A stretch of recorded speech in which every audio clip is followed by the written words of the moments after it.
The Cleveland Indians set the all-time record for consecutive wins with 22 during the 2017 season. They won 102 games and finished with the best record in the American League.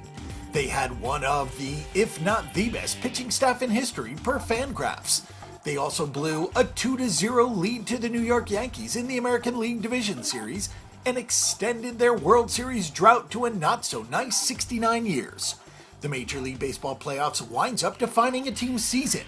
It is one of the greatest dilemmas because a 19-game sprint to a World Series championship doesn't always go the best for the team.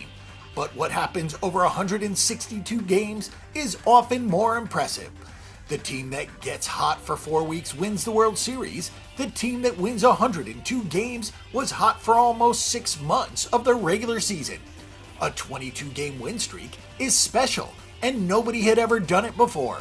There have been 112 World Series champions, but only one team that has ever won 22 straight games.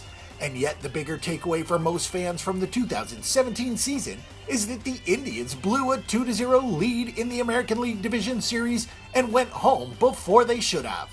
As we head into 2018, the Indians have basically already won the Central Division. Sorry to the Twins, Tigers, Royals, and White Sox fans, but those are the facts.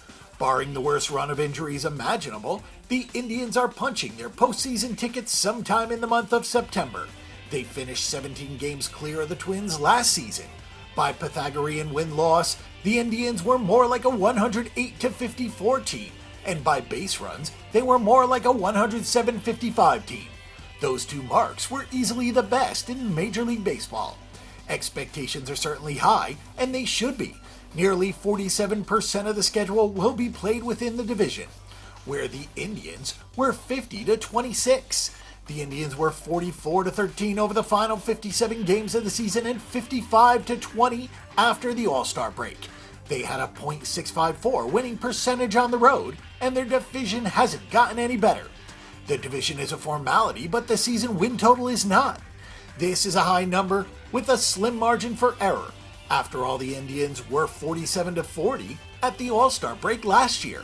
A .540 win percentage in the second half would have been 87-88 wins.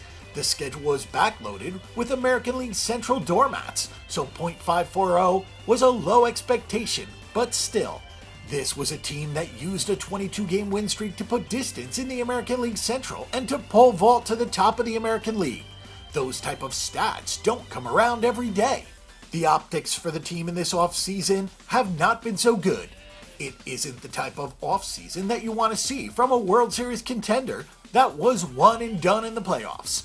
To be fair, the Indians had no way of knowing how the market would crater this winter, and they had to make a snap call on Brantley's option just days after the World Series. That still doesn't excuse the team's inability to strengthen the bullpen with relievers going for some really affordable deals. Speculation seems to be that the Indians are tapped out financially, but then they've been in until the end on Lorenzo Cain and continue to sniff around on Manny Machado. Cleveland seems to be a team on a mission. There was very little sulking about the final out of Game 7. Many Indians told reporters after the game that they would go into spring training right now if they could. To get that close, to get that taste, to captivate a city that had been a bad baseball town for 15 years has meant something. We often see a hangover from teams that made a deep run, especially if they aren't used to it, but we don't see that from the Indians. Ownership made a commitment, and they made it loud and clear by signing Edward Encarnacion and Boone Logan. The players feed off that because some of them have been through the dog days of Cleveland baseball when money was hard to come by. Terry Francona perhaps has not been the best decision maker, but he has been an inspiring leader of men.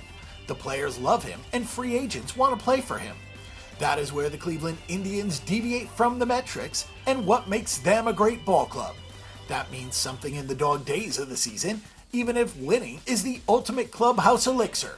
The Indians are no longer just a team of good guys looking to overachieve. They're a legitimate contender to win the World Series. Let's take the narratives out of the equation and simply look at the personnel. This is the best bullpen in baseball with the second or third best lineup in the American League. This might be the best rotation in the American League, though Boston has a very strong case. This is a team that excels in a lot of areas, including an elite defensive infield. Furthermore, this is a team that should dominate within the division.